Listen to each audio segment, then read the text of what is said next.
Are you ready? Are you really ready? Well, what are you supposed to be ready for? Well, I went on a stupid hyper-focused journey recently, and I thought I should make a video to share my research. And it all started when I watched Wayne's World. So I haven't actually watched Wayne's World in probably, 20 years now at this point. And in my humble opinion, I thought it still kinda held up. But there was one scene where something different caught my eye. Somewhere in the second half of the movie, there's a scene where Benjamin calls Cassandra and they have a brief phone conversation. And what caught my eye is that in the background of Cassandra's bedroom, there appears to be a left-handed bass guitar. Seemed odd to me, given that every other scene in the movie where Cassandra's playing her bass, she's playing a right-handed bass very right-handedly. It felt just very off to me, so I channeled my inner Benoit Blanc and just started hyper-focusing on a bunch of little details in this scene to try to piece together what was going on with this left-handed bass. It didn't take very much longer into the movie to gather enough visual evidence that I think I had a pretty good solid theory of what was going on with the left-handed bass. Finished the movie, went on with my life, until the next day when I thought about the left-handed bass again, so I was like, okay, I'm gonna go to IMDb and look under the trivia and/or goof section and just see if this left-handed bass has been referenced at all. And it was! But to be honest, I would probably not be making this video if I hadn't read what I ended up reading. There, on IMDb under the heading incorrectly regarded as goofs, is the following. Cassandra plays right-handed bass when shown playing with Crucial Taunt, yet she has a left-handed bass in her room. This is not necessarily a goof. Her main song is the Hendrix tune Fire. Hendrix always played his guitar upside down. Many guitarists and bassists since also played reversed instruments as a nod to Hendrix. Okay, this is not an objectively false statement. I wouldn't be surprised that there exist musicians who buy the opposite hand guitar or bass for what they normally play and then flip it to, as the thing says, as an homage to Jimi Hendrix. And I'm no guitarologist, but I also am reading that maybe when he strung his backwards, that it also kind of changed the tone in a way that these musicians might want to try to emulate when they're playing Hendrix songs. All perfectly valid, but within the scope of Wayne's World, I, and the 2-to-1 downvote ratio on this little factoid, don't buy into it. If the whole idea for having a left-handed bass was to play Jimi Hendrix's Fire, then how come in the movie when they're showing playing Jimi Hendrix's Fire, she's playing a right-handed bass very right-handedly? Huh? Yeah. So, let's go into my theory on what this is all about. First things first, it's not a left-handed bass. It's the same red bass guitar she is shown playing throughout the movie, just that the scene has been flipped backwards. If we look at the one scene where the bass is kind of almost in focus, it does appear that the strings go from thickest to thinnest in a way that would be strung for a right-handed bass. But I'm not going to come at you with some weak-ass evidence that was acquired by squinting through some bokeh, okay? So, a little backstory.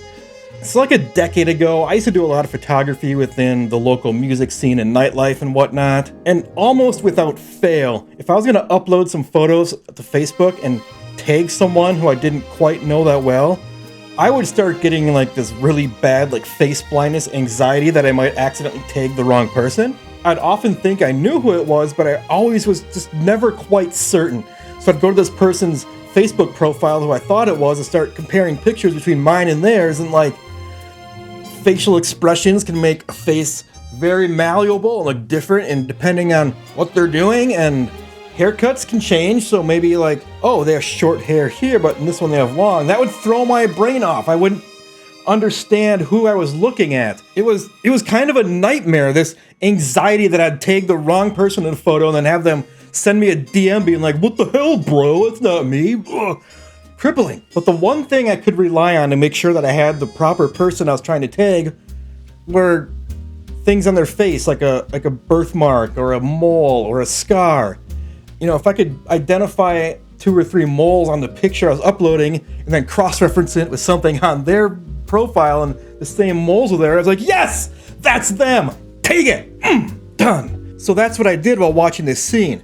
If we look closely, we can see she has a mole on her right cheek and then another one right down here on her left chin. Compare this to every other scene in the movie where we can see her face real clear, and imagine that! The moles are suddenly flip sides! Mystery solved! Woohoo! Call Robert Stack. But I'm not done yet. Why? Why is this scene printed backwards is the question we need to answer. Well, if I had that weird tic some people have where they see something that looks wrong and something they have no idea about, and they immediately go, oh, that's wrong, I'm smarter than all of them, and run off to whatever the 1992 equivalent of Nextdoor was and be like, in Wayne's World, they printed this scene backwards. The movie makers are such stupid buttholes. I'm so smart. Click, click, click. But I've never made a Hollywood movie back when everything was still shot on film. I don't even know. Is it even possible to accidentally print something backwards during this complex Hollywood editing setup? I don't know. And as I've stated in the past, I enjoy these little things about movies that seem wrong but might not be wrong, or it's just some artifact of the movie making process, and just I don't think they detract from most movies, so they're fun to analyze. So while movie maker dumb certainly could be an answer to this question, I think it's something far more deliberate. And before I could really feel secure in my theories, I had to make sure that the Benjamin scenes in this scene weren't also flipped, because that would blow my theory completely out of the water. And damn it all to hell, why does Rob Lowe have to be such a perfect, beautiful specimen of a human male with practically no skin blemishes I can even pick up on? But there was one more clue in his side of the conversation that thankfully got me out of this beautiful man mire. In the background, there's a picture on the wall of his bedroom of a bunch of koi. And there's only one other scene in the movie that takes place in his bedroom, way back at the beginning, the very first scene when he's laying in bed with his girlfriend, and what do we see? But the koi are facing the same direction. The koi don't lie! Benjamin's part of this scene was printed normally, and Cassandra's part of the scene was flipped. So why is Cassandra flipped and Benjamin isn't? Well, as presented in the final cut, Cassandra is holding the phone on the right side of her head, and Benjamin is holding the phone on the left side of his head. And in a lot of filmmaking, if you ever watch closely in a scene where there's two people talking in the same room, it's very common to shoot across one shoulder of one actor and then the opposite shoulder of the other actor. So when it gets edited, it almost feels like you, the viewer, are standing in the room with this conversation, like looking back and forth as they talk to each other. And while Cassandra and Benjamin aren't in the same room during this conversation, I think the side of the head that they're holding their phone on serves the same purpose. I went ahead and unmirrored the Cassandra parts of this scene and re-edited it together, and just watch. Doesn't it just seem jarring to have them cutting back and forth and they're both holding the phone on the left side of their head? To me, I think so. I think it feels very uncomfortable compared to the final cut.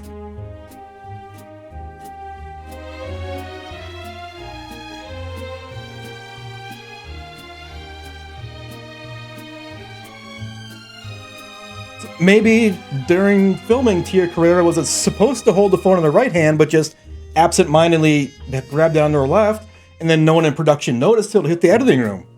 Or maybe it's just something no one thought of, and then during editing, the editor is like, this feels weird. Can we flip it to make it feel like a more fluid conversation? Do I know? No, I don't know. I can't know. I can only speculate because I wasn't working on this movie. I don't know anyone who worked on the movie. But this does seem like a more solid theory than the nod to Jimi Hendrix idea presented on IMDb. Agree? Disagree? If you are actually the editor of Wayne's World and you found this video, please leave a comment and let me know. We need to know this for certain. But whatever. Just a stupid little hyper-focused rabbit hole I went down, and I wanted to talk about it for a few minutes. And if you want more movie over analysis, this video I posted a while back about Mary Kiss Cam will probably tickle your... Pickle?